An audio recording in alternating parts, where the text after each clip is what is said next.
Langston Hughes is considered a great author because he spoke to, for, and about Black people in America. Poet, novelist, and playwright, Langston Hughes was the leading voice of the Harlem Renaissance. America was changing during the time that Langston Hughes was so popular. Black consciousness was becoming more and more public, more prominent. I think that Langston Hughes was important because he was one of the early figures to show the dignity and the beauty of ordinary Black life. He was one of the most visible of the younger Black poets, a new generation that described themselves as the new Negro. They covered new topics, took on new poetic forms, and sought a wider audience, and Langston Hughes was at the forefront of that. James Mercer Langston Hughes was born in Joplin, Missouri on February 1st, 1902.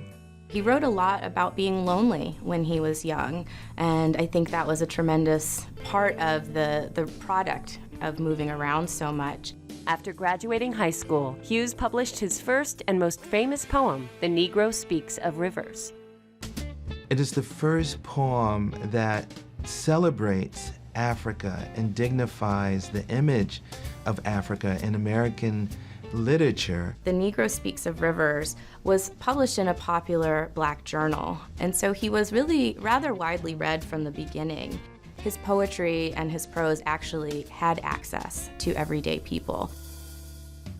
While studying at Columbia University, Hughes discovered the Harlem art scene, spending hours in jazz and blues clubs, weaving the rhythms of music into his work.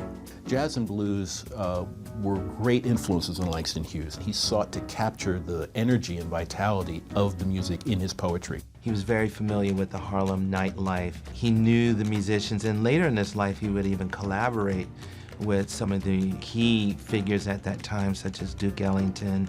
Hughes was a prolific writer and one of the first African-American authors who could support himself through his writing.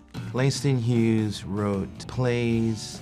He edited anthologies of poets of African descent across the diaspora. He wrote short stories. One of his most famous series of short stories centers around Jessie B. Simple. These are tales told by a resident of Harlem to an aspiring writer who's a stand-in for Langston Hughes. He was one of the more widely published of the young poets of the period. He was also among the better connected. He really worked hard to promote the careers of other young writers in Harlem and also throughout the rest of his life. That's also one of his big legacies.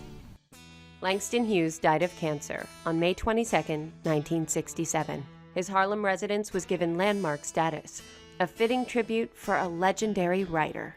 His influence, his ambition as a creative writer, his success, his accessibility. He wrote for the average person. He was not writing for college classrooms. He was not writing for the elite.